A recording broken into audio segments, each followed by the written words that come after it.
In this video, I want to look at an example of a typical kind of an area problem that you might be asked to solve by hand in the homeworks. And by hand, I mean with the appropriate use of technology where needed.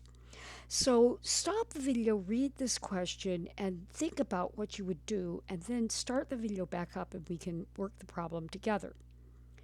So in this problem, we are being asked to find the area trapped by the curve y is equal to x cubed and the curve y is equal to minus x squared plus x plus 1.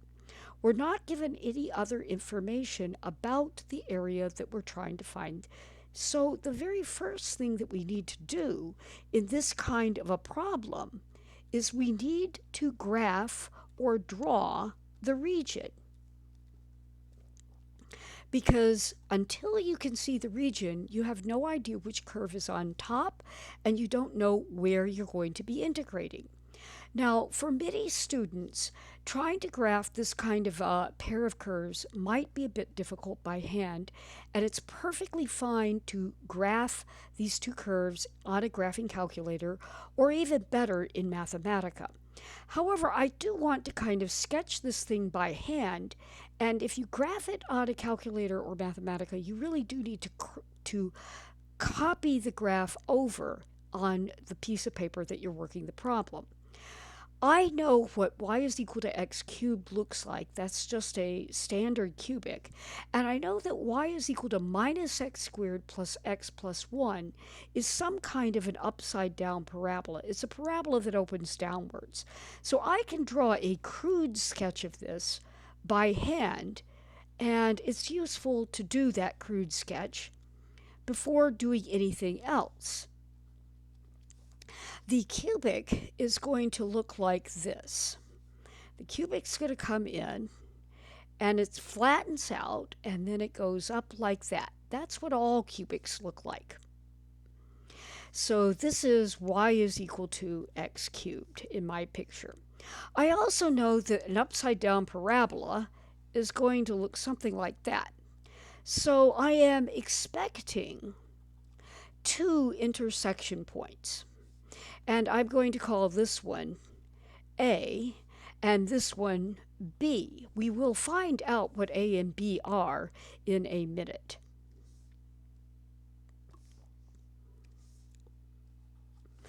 But at this point, I can tell that my top curve is the parabola, and my bottom curve is the cubic. So even before doing anything else, I can say that my area is going to look like this. My area is going to be an integral from A to B of top minus bottom. And I know from my picture that the top curve is going to be minus x squared plus x plus 1, and the bottom curve is x cubed. So I subtract off the bottom curve. Now it's time to start thinking about what is A and B. Now that means I need to solve the equation x cubed is equal to minus x squared plus x plus 1, and by hand that can be difficult. So this is something that it is perfectly reasonable to use calculator or Mathematica technology on. So I'm going to go ahead and look at Mathematica. So here's a Mathematica window. The first thing that I want to do is I want to get a better idea of what this curve, this region looks like. So I am going to plot my region. I want to plot x cubed, and I want to plot minus x squared plus x plus 1. And I don't know where to plot them over, so I'm just going to plot them over, I don't know, maybe from minus 2 up to positive 2. Because I can always change that if it doesn't look right. And there I can see in this particular picture, I can see two intersection points. and right here, and they appear to be pretty close to plus and minus 1. So what I'm going to do is I'm going to change this plot ever so slightly to make it go from minus zero point 0.3 to maybe 1.1. Oh, we'll make it 1.3. And now I really do see that these two intersection points appear to be at plus and minus 1. I can confirm that by asking Mathematica to do a find root command. So I will find the first root for my equation, which will be x cubed equal minus x squared plus x plus 1. And my first guess is that I've got a root. I'm going to guess that it's somewhere close to 1.1. And Mathematica confirms that this root over here really is at x is equal to 1. I can find the second root by saying I know that it is somewhere near negative 1. So I'm going to guess negative 1.1. And Mathematica confirms that this root is at negative 1. So using this, I can see two things. My picture over here is not too bad for a hand-done picture. And the second thing is I can add in this that a is going to be equal to negative 1 and b is going to be equal to positive 1. So I come back over to my notebook and I'm going to say that a is equal to negative 1 from that Mathematica work and b is equal to positive 1. So my area now is the integral from negative 1 to positive 1 of minus x squared plus x plus 1 minus x cubed.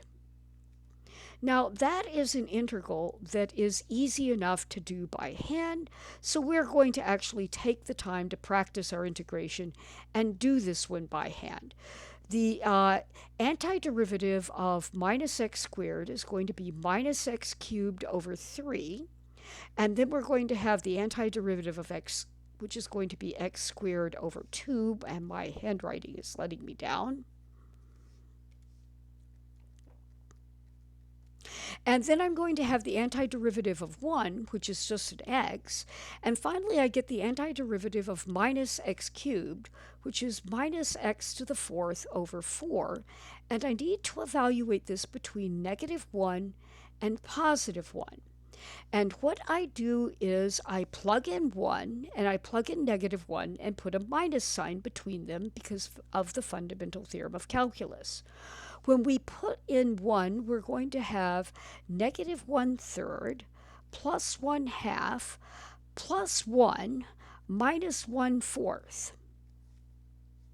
When we plug in negative 1, we're going to get a minus 1/3, and then we're going to get a plus 1/2, and then we're going to get a minus 1, and then we're going to get a minus 1/4. And just to make it clear what we are actually doing here, this is when x is equal to 1, and this is when x is equal to negative 1. And I'm just going to leave that there. And so what we've got now is we need to actually figure out the number that we are looking at. So what we are looking at is minus 1/3 plus 1/2 plus 1 minus 1/4 minus that 1/3 minus a half minus a minus 1 and minus a minus 1/4. And at this point, it's now nothing but arithmetic, but it's worth going through this kind of arithmetic every now and then just to keep your arithmetic skills sharp. I have a positive 1/2 here and a negative 1/2 there, so they're gone.